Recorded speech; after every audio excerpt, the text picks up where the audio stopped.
Hello and welcome to this edition of SarderTV. I'm Tracy Fitzpatrick. Joining us today is Joan O'Neill, Executive Vice President of Knowledge and Learning at Wiley Publishing.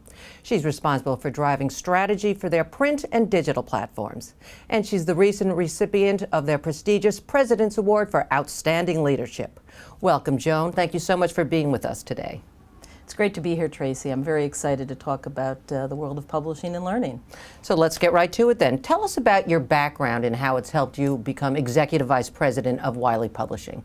So I've had the opportunity, actually, after attending university, I was actually recruited. I was based in Chicago to join a startup publishing company in the professional area. And what was terrific about that is I was actually one of the first employees hired. And so I was able to see from the ground up all of the various functions in publishing, from marketing to sales, editorial. So it really gave me a broad perspective. Fast forward 6 years, Wiley recruited me to move to New York. That's really where the center of publishing was collating, and a lot of consolidation in the industry in the 90s. And so I was hired by Wiley, recruited, moved to New York, and started in marketing. And for about the first 10 years or so in my career, I was in marketing, then focused on the publishing side, and then most recently more in executive leadership. So I would say the most beneficial thing is that I've had a broad view. I was able to really see how it all comes together. I didn't focus on just one functional area. I was able to learn new skill sets. I think the important piece is that I was willing to learn. It wasn't that I was just pigeonholed in one particular area and that's where I was going to go. I was open to new ideas. I was open to learning the publishing side in more detail and really take those skills as I moved into kind of executive leadership. Now, is there a niche audience that Wiley publishes for? We do. So we are nonfiction. We do not publish fiction, and we're one of the oldest publishing companies, over a 200-year-old company. And it has a real heritage and legacy in terms of the research content we publish in, lifelong learning. The areas I'm responsible for are very much on a professional side. So we publish in what we call STEM, science, technology, engineering, and math, business, finance, and accounting, some of the humanities, social sciences, psychology, again, more of those professional kind of research disciplines. We also publish the For Dummies series, which is one of the more well-known publishing brands, certainly for learning and for reference. Can you share a success story that you're most proud of during your tenure with Wiley? In publishing, you're actually very proud of all the publishing that you do. I mean, the books are labor-intensive for authors to write, certainly for publishers to make sure that, they're published with high quality. So it's almost as though every book we publish we're very proud of, or certainly any course that we develop. But publishing has a long life. It's actually very similar to the fashion industry, where you're always working a season ahead. It may take 6 to 9 months to 12 months for an author to write a book, and then it takes even longer, to publish, 6 again to 8 months, depending on the type of book it is.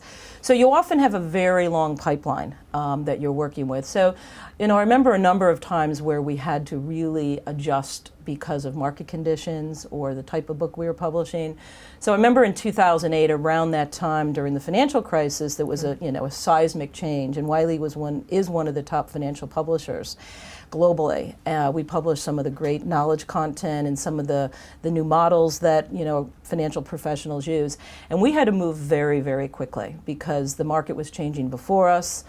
Academics were coming out with new, statistics, new publishing, new theories in terms of what was happening. So as partners with our authors, we really worked very closely together to completely change the pipeline and publish more for what was happening in the current trends. This was a really important time for the team because we were able to, take a kind of a legacy publishing strategy in terms of publishing 12, 18 months out and adjust that for the times and deliver really what the customer needed, what our authors wanted. So that was exciting. Another item I'd mention is we publish, again, and I'll use a professional example, we publish some great content for CPAs. So if you're studying for your CPA, you have to pass 4 parts of the exam. It's one of the most rigorous exams in professional learning. Wiley has published this material for many, many years. We moved toward a disruptive strategy where instead of just publishing the content in book form, we brought it out in a digital format from a self-directed learning perspective, learn more in bite-sized lessons, focused more on learning outcomes to help improve your chances of passing the exam. So we actually went from kind of a traditional model to a very technology model to give our customers more of what they needed to pass the exam. And I led that strategy, and now we're expanding that strategy.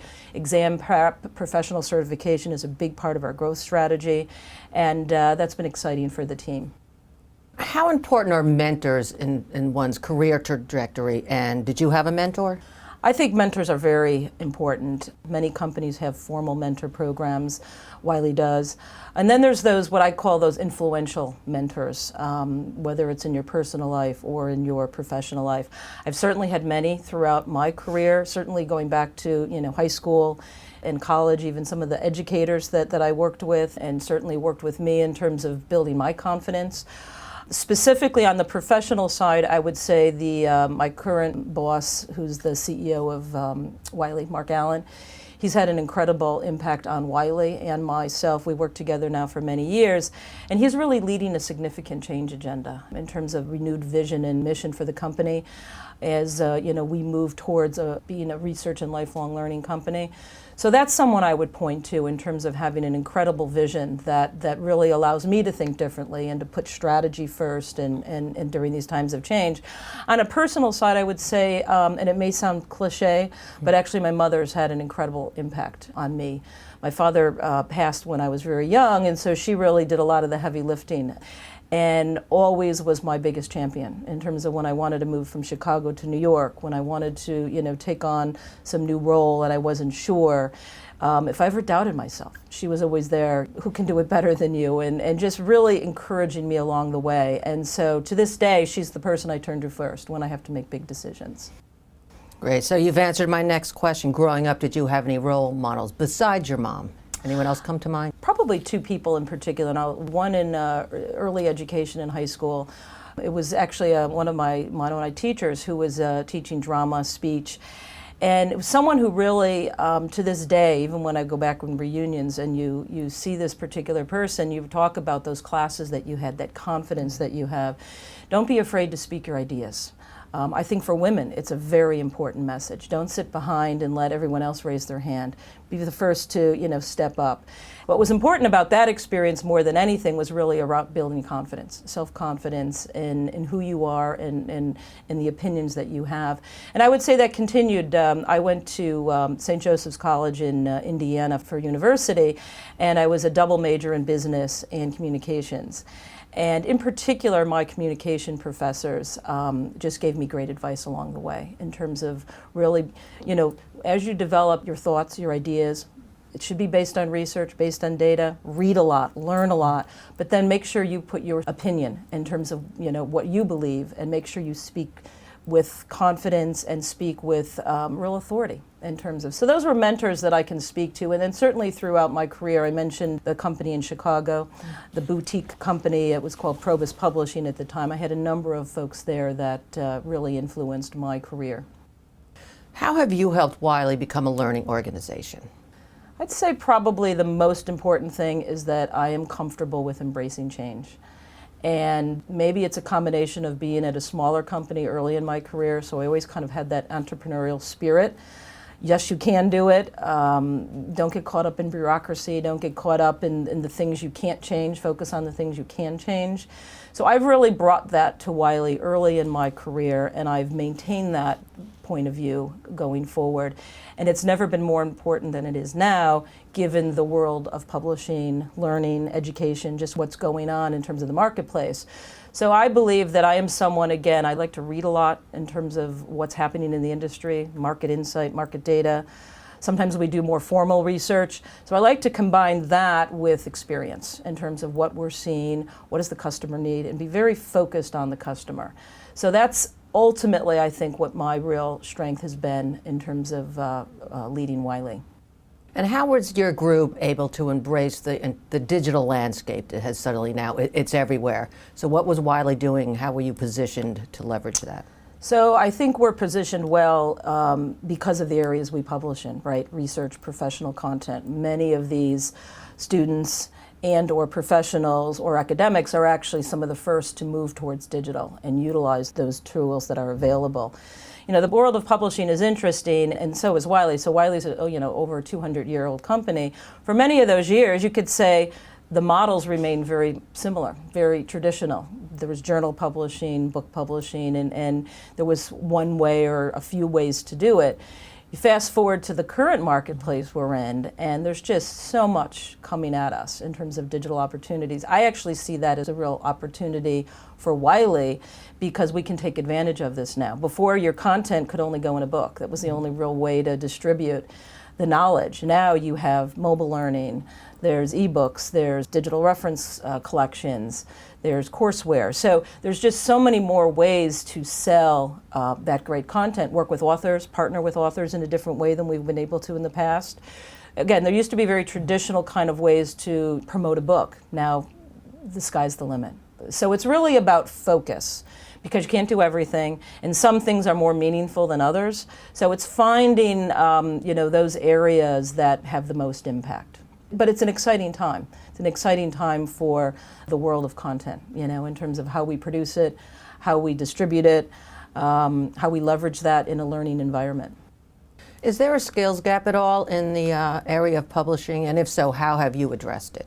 So there is, although I will say it's evolving every day, and it's certainly an exciting time for anyone looking to come into publishing. Traditionally, many colleagues come into publishing through liberal arts education, English majors, and so forth. Mine was a little bit different. I was business and communication, theater arts, which actually was a great combination.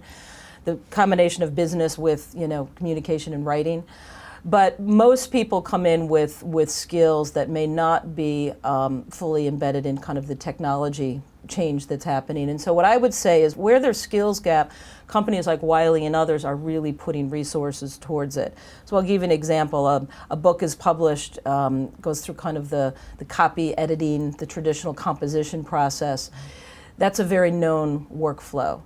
Fast forward to courseware or an assessment that you may be publishing or producing, you need someone who knows how to do instructional design or UX design. So they're similar skills, they're just different. And so the advice I would give is, if you have a mindset that you're willing to change, then, up your skills game, and really focus on training. And that's what Wiley's been doing. We've really been focusing on our talent and saying, where can we move someone from a traditional role to some new role that may be driving more growth for the company?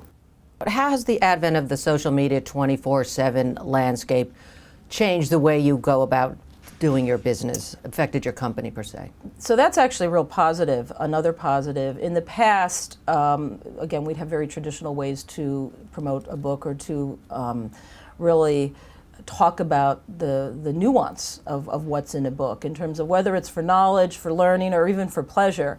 And now you're in an opportunity where, and also the other piece is much of how we distribute is through intermediaries, right? Through bookstores, through online retailers, through institutional or academic libraries. So because of that, we weren't necessarily able to reach the customer as deeply as we would have liked, and now we can. Now through social media, you can really advertise and promote the lessons in a book, the main themes in a book, the great fun that you may have by reading a book, and I say a book, but it goes the same for whether it's an assessment or a learning course and so forth. Content marketing is a real opportunity. So no longer do you just have content that's available in the product, you can actually use that to reach audience through social media. There's something called search engine optimization. SEO is very important. So as publishers, we work with our authors, our partners, to make sure that we're distributing content that will be out there in a free model that will help promote the book or the mission or whatever the message is coming out from that particular author. What do you think is the most effective learning method for employees, and how do you all measure the outcome of it? Well, we're in an interesting position because we're a company that publishes learning materials, education. We have a talent solutions business. So we actually have a real opportunity to kind of practice what we preach or utilize what we publish and produce, right? So I'll give you a good example. We have Teach Like a Champion is one of our best-selling books for teachers. Well, you can learn from that in any profession. You don't have to be teaching. It's about how you teach with confidence and certainly making sure that your lessons are reaching the broadest possible audience. We publish business model generation. Right now, I talked about the publishing business, the book business, where models didn't change. Models are changing every day now. There's a new business model every day. We published one of the best-selling books by Alex Osterwalder. We have assessments. So for us, what we really do is try to utilize that material through our Talent Central kind of portal site in terms of making these tools and resources available to our colleagues. We have more formal training programs as well. Video-based learning, as we all know, is becoming very popular, and so we're putting a lot of emphasis there as well. What learning tools have been most effective to train Wiley employees? I think those that relate around experience, kind of experiential learning. So some of that are actual tools like videos and so forth. Some of it is the internship program. We have a really successful internship program where we bring in 30 interns around the country, in fact, in many cases around the world. And it's a terrific way to learn. It's a terrific way for the interns to learn, but also for Wiley. So I was just involved in a project with our interns where we said, if you had the keys to the kingdom, what would you do? What advice would you give the executive leadership team? And it was terrific. So they interviewed us, they interviewed a number of colleagues in the organization, and they're working on a business plan and some recommendations. That's a great way to learn. It's a great way for, again, all levels of the organization to learn. Why do you think it's important to build a learning organization, which you're obviously doing? For success. I think the best way to succeed in life and in your profession is continue to learn. We do not have all the information. We don't have all the answers. The world is changing. You know, the Internet of Things, as we like to say, has changed really most businesses. And so if you're not a learning organization, or if you're not embracing a learning culture, you have a real challenge in front of you, and there's a risk of falling behind, in terms of falling behind not only in your business, but also just in terms of how you're staying competitive in the world that you're publishing for. Now, what's been the biggest challenge for Wiley in this self-publishing Amazon landscape? What have you dealt with? So it's interesting. The world of self-publishing, you're right, there are many. If you go on Amazon, or that's just one example, but there's many others in terms of self-publishing. On one hand, it's great. There's more content. There's more people reading. There's more opportunities for an author, for a particular individual to share their message, a white paper. So that's been a real positive for the industry. For Wiley or other publishers similar to us, it's not just about we're distributing content. We want to add more value. So we want to focus on what can we do in terms of offering you higher quality of service, more focus. Again, it's not just about publishing, it's what are your outcomes, what are you looking for, what are we looking for, let's join up together and let's deliver something better. So what I would say the impact it had is just, it makes us work harder to make sure we're delivering more for those people that come to us to do business with. Now, how do you stay one step ahead of the competition? Well, I talked a lot about reading and learning and staying abreast of market trends, market development trends, market insight. We have many people in the organization where that's their sole job, in terms of researching what's happening in the industry, what's happening in other industries that we can learn from, certainly trends that we see developing, pairing that with what customers are looking for, whether that be through various focus groups that we do and so forth. But it's being laser focused on what that customer is looking for. And so for us, how we stay ahead is making sure that we're really looking 12 to 18 to really 3 years out. So what does winning look like in, say, 3 to 5 years for us? How would we define that? And it's just important more than ever to really stay on top of the trends and to understand what's happening, not just to read it and say, oh, I know what's going on. How is that going to impact a future strategy? How is that going to impact the current business that we see? What does a future state look like? Tell us how you've been able to successfully handle the crisis. Well, first, just in terms of my approach, my leadership approach is first and foremost, always stay calm, never overreact. Work through it systematically, kind of with your own methodology that you feel comfortable with, that's in line with Wiley values. And really work through the, kind of how I like to say it is, when someone comes to me with a problem, I'm hoping there's a solution right behind that. So focused on a bit of the, dealing with what's at hand, but not panicking, and certainly not overreacting. And I think that's a very important skill I learned early on. And also to get all the facts, because if you don't have all the facts, you may not be able to really make reliable recommendation. And so whether it be in terms of something that we've published or dealing with something in the industry or whatever it may be in terms of a crisis deal with, it could be someone, in your organization, it's really trying to listen. I'm a big believer in listening. So it's kind of learning, listening, but most importantly, try to gather as much information as you can, work towards a solution in a calm and even way. Are your colleagues comfortable challenging your ideas, and is that a good thing? I believe it is, and I think you'd have to ask them fully to get the answer, but I would say yes, I'm very much open, very transparent leader. I'm a big believer in keeping my door open, listening. Again, someone wants to come in at any level of the organization to talk about what's happening. I believe I'm very open. I think that's important. And I also think we can agree to disagree at times. We're not all going to see the same, path forward. That's okay. But if it helps inform a conversation, if it helps inform a decision, the more knowledge, the better, right, in terms of making a decision going forward.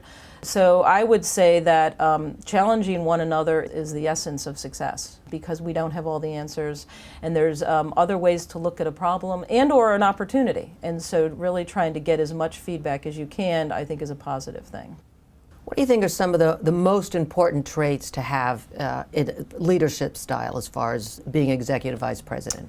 I think a combination of having authority, so where people recognize you as someone who has the authority to lead an organization, but also that it's within an approachable style.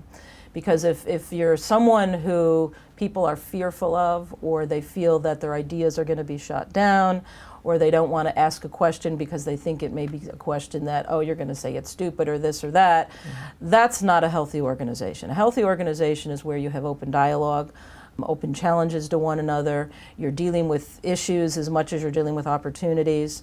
And so for me, it's really about being there for the organization, giving them the guidance, the experience that I have based on my time in the industry, learning from failures as well as successes, because it's not all about just learning from success. In fact, I think it's very important to learn from failures as well, because not everything's going to succeed.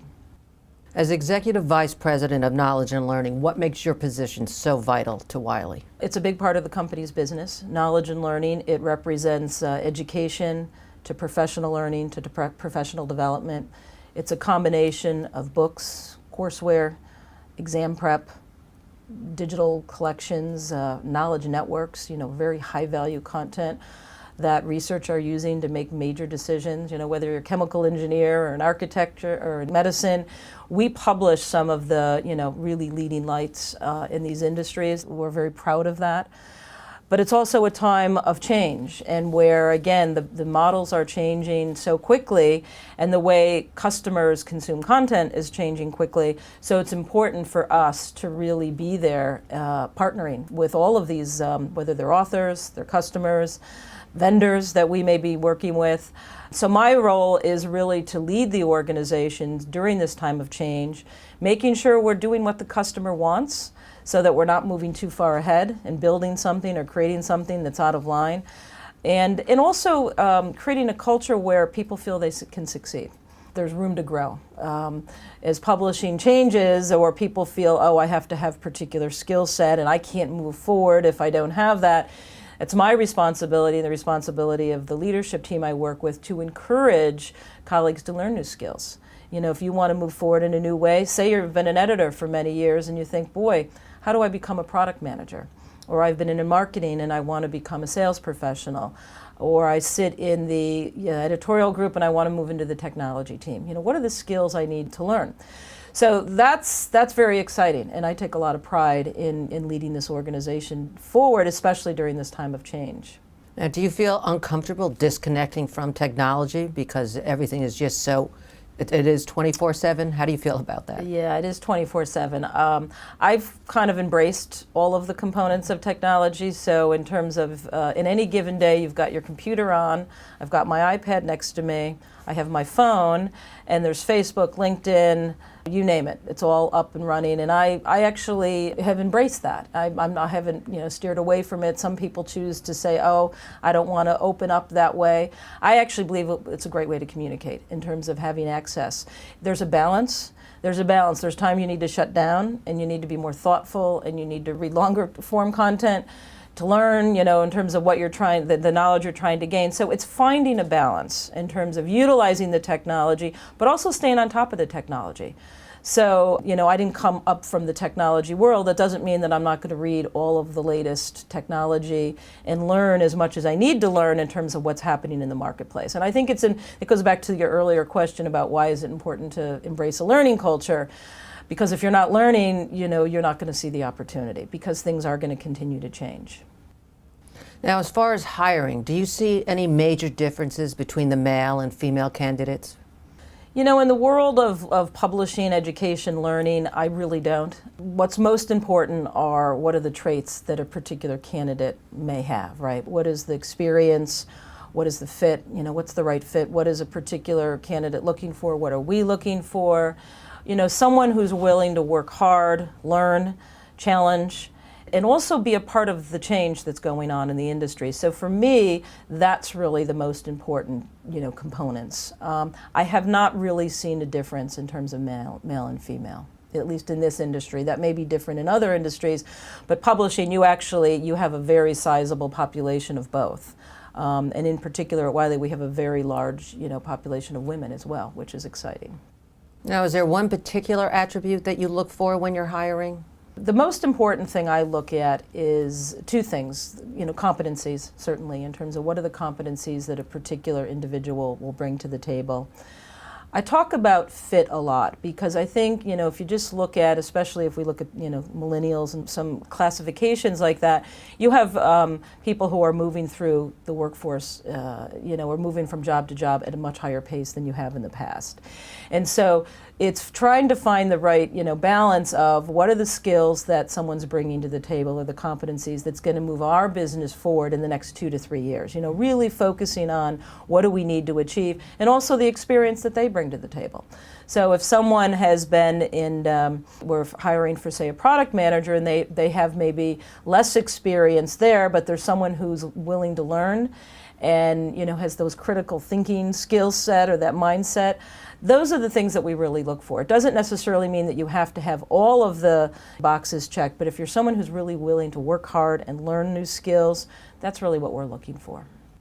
Now, what advice would you give to young people that are looking to come into the publishing field?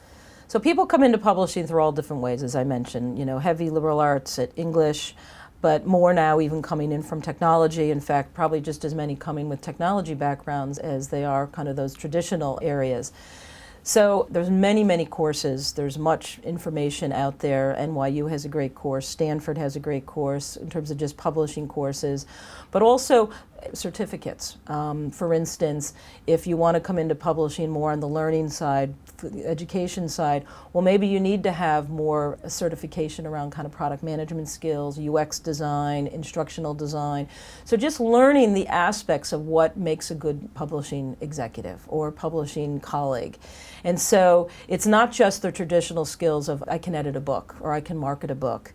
Really understand what's happening in the world of publishing and make sure that if you didn't have, because many people in publishing, you don't necessarily have a degree in publishing that you're coming out of. That's unlikely. So usually what people do is once they're in a publishing company, that's when they really start a lot of the learning. I think internships also is a great way. Most of the publishing companies, the learning companies, have pretty robust internship programs. So that's another great way to come into publishing. So what's more important, a top Ivy education or grit when you're hiring? I think it's a combination. It's really having that, foundational academic, experience with that real world kind of view.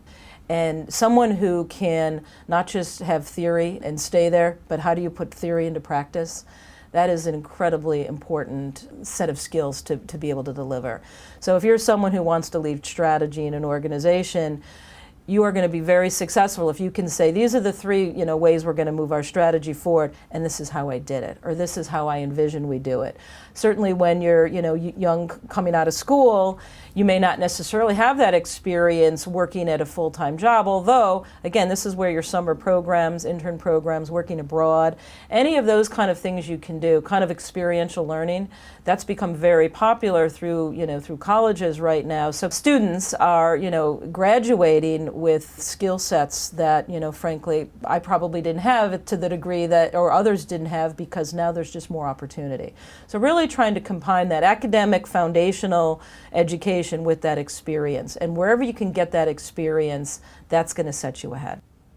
So looking ahead, what does the future look like for the publishing industry? So that's a great question, and it's a question that many try to answer. And to a certain degree, we're going to follow the behavior of how customers, whether they be students, just readers in general, professionals, researchers, how do they want to consume content? What are they going to tell us, and what are the trends that we're going to see in the next 3 to 5 years? What will stay constant is the need for quality, high-value content. And in our case, we publish, how many define it as must-have content, right? There's knowledge that you may need for career advancement, or just knowledge to do your job.